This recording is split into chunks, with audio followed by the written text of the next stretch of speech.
start with the biggest caveat when it comes to a bullpen. Caveat emptor, buyer beware. Performance one season does not necessarily translate to performance the next season when it comes to members of a bullpen. Neither does lack of performance. True. You have guys that fluctuate. Yep.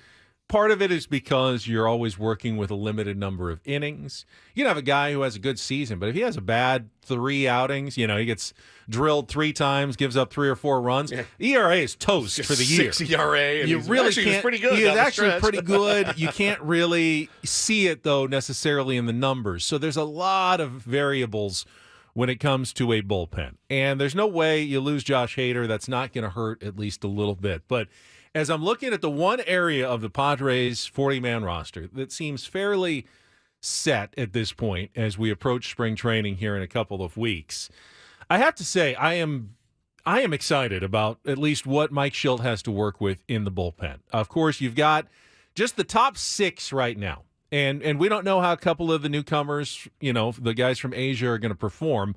But just knowing you're starting with Robert Suarez, Steven Wilson, you've got now Yuki Matsui and Woo-Suk Go. And then coming back is Enyel De Los Santos in the trade that they got earlier in the offseason. And you've got Tom Cosgrove back. To me, that's a good nucleus of 6 right there to start with your bullpen. And then the other pieces, like Alex Jacob that we saw a little bit last season, was very exciting. You've got the guys that you picked up from the Yankees who could all work in potentially as longer relievers and innings eaters if they're not in the starting rotation.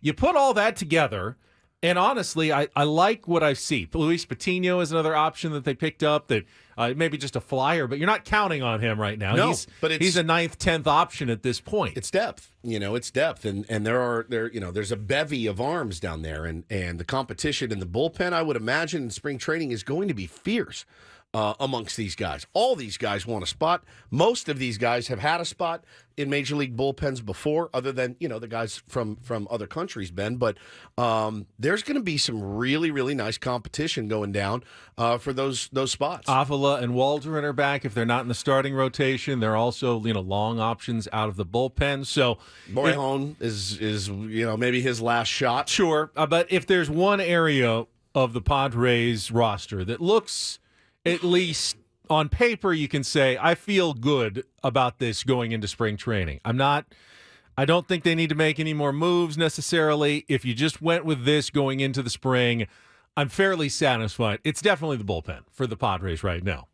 The question is, how are you going to deploy those forces and if you're what? Mike Shildt? It's funny because I'm even reluctant to do this segment because it could definitely come back and probably will come back to haunt us. I feel like every time we've been worried about the bullpen's been great. I feel like every time we've been excited about the bullpen, it's been trash. I think we went into last year saying, the bullpen's going to be great. I mean, and then Garcia was not Garcia. Honeywell had flashes of being pretty good. Now, Tom Cosgrove was a huge surprise to all of us. And really had a nice season for the Padres last year. So I'm reluctant to do it, but it's something that needs to be done because, again, championships and games aren't won on paper, as we all know very well here. That being said, it's the one area you can't even look at the infield and go, I feel great about the infield. Yeah, you got some great players, but who's playing first base? The catching core, you're like, okay, yeah, Campy's there and Higashioka. Outfield is a wasteland. But really, it's the rotation is kind of a mess. It's the only thing you can look at to this team and go, okay, this could be off the board right now. You probably don't need to go nuts adding any other arms. You probably like what you have. I think for me, as I look at these guys, the one question is who is going to be able to take over the 9th inning role? Everyone that I listed has, either in the Asia or here, has succeeded in a setup role at times. Steven Wilson has been a good 7th inning guy, occasionally pitched the 8th inning. Tom Cosgrove stepped up and did it. Obviously, Robert Suarez has done it for the Padres in the past. Enyel De Los Santos has done it with other teams. And then, of course, you've got the 2 guys coming in, Go and Matsui from Asia, who were closers, but have the kind of stuff that you think is going to play, at least in the 7th and 8th inning. You've got a ton of options in the 7th and 8th innings. But who is that guy that's going to actually pitch the 9th inning? And is it necessary to really name someone and identify someone that's going to be your 9th inning guy? The analytics crowd will tell you it's probably not that important. You want to go with your best matchups, save the guy who's going to face the correct part of the lineup in the 9th inning. But when we talked last week to Trevor Hoffman when we were out at fantasy camp, and I brought up that possibility of the closer by committee. Let the matchups dictate when you use guys. If you're facing tough lefties in the 7th inning, bring in the lefty in the 7th inning. You don't necessarily have to save him to be the closer every single time. Trevor pushed back on that, as the Hall of Fame qualifications certainly allow him to do. I wanted to get your thought on whether it's necessary or not to actually name a closer for the 9th inning in the modern day of baseball. It might not be needed to be named in spring training or coming out, but I think the dust settles. You have somebody that you get used to back there. It allows you to set everything else up, settle into their roles, and there's comfortability and knowing where you're going to be at. So that's just how I've seen bullpens work, is when everyone has an idea of their role, everyone kind of settles in. But to do the by committee, you're on pins and needles for the 3 hours that you're sitting out there waiting to see if the phone rings and who's it going to be. Yeah, I like that. You never really think about it from his perspective and the guys out there in the pen. And you talk about master communicators that some managers are. They told us, all the guys that played for Boach said Boach was really good about letting you know if you were a bench player or a guy in the pen, hey, this is what I'm thinking for you today, tomorrow, whatever. But when you're down, like Trevor knew. He's like, I don't have to do one thing until let's call it the 6th inning. Then I need to start getting loose, getting hot, whatever, based on the situation of the game. I think it's important. I think that it letting guys know what they need to do on a daily basis is important. You can't be married to it, though. The guy's gone 4 days in a row. If Matsui's pitched the 8th 4 days in a row, he's probably not going to go on the 5th day. I was going to make that kind of same point. And obviously Trevor is right. And Trevor knows way more than I'm ever going to know. But I feel like I pushed back on Goose, Hall of Fame closer, and I'm going to push back on Trevor just a little bit based on how... You're a nerd, too. Thank you. And if Trevor's listening, he can call me a nerd if he wants as well. But yes, I see the value in establishing roles and getting guys to know what their role is going to be, and that is very helpful. But in baseball, you always have to be flexible. If the closer's been used 3 days in a row, someone else is going to have to step into that role the 4th day. Or, like you said, if a guy's been used in the 8th inning or he pitched 2 innings the day before, you always have to have guys who are able to move from the 6th to the 8th inning or from the 8th to the 9th in a certain situation. It's a 162-game season. Everybody has to get a certain level of comfortability in changing their roles over the course of the year. We see it even in successful bullpens.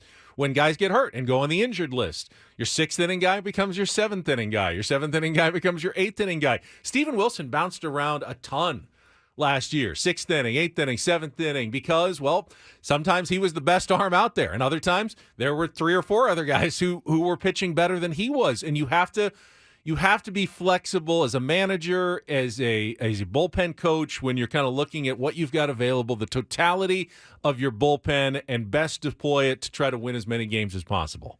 I'll say it. I've said it before. I'll say it again until the day I die. Managing a bullpen has got to be the most frustrating, impossible, anxiety-ridden thing that a manager has to do. Period. The end. It would be the thing that would keep me up at night. A football game, hey, man, all hands on deck. We're going balls to the wall for the entire 60 minutes, and we're going to go crazy. Bro, the thought in your head of 4 games down the road, ooh, that's a guy that we've handled pretty good. I may not need the bullpen. You know what I mean? Like, you have to think so many moves ahead. And, look, that's why you stack a bullpen with 20 guys and hope that they're all semi-effective. I can't tell you, I think I will always defend a manager. Regardless of who it is, if I like them, if I don't like them, I will always defend a manager, Ben, when it comes to managing a bullpen. Always, because it's just got to be impossible. It damn near feels like luck sometimes. Really. My gut tells me he can get through. He's gone 2 days in a row, but my gut tells me he's ready. And the look in his eye said he was ready. It's got to keep these guys up at night. And I've got to imagine that even for experienced managers, even a guy like Mike Shildt, yeah. most of the bullpen decisions kind of take care of themselves. Sure. If you put a guy in, first couple of games, first couple of save opportunities in the ninth inning, and he gets the job done, you're going to just keep throwing him out there in the ninth 100%. inning. You're not going to make major changes if things are working. But here's the problem.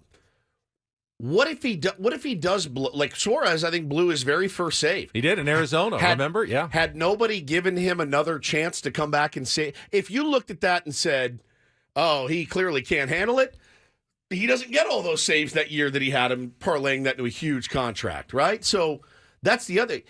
When they succeed, it's easy. What do you do when they fail a couple of times? Well, the good news is if there is some struggles, you should have plenty of options of guys that you can try in different roles. Oh, yeah. Now, you don't want to be juggling everybody every day.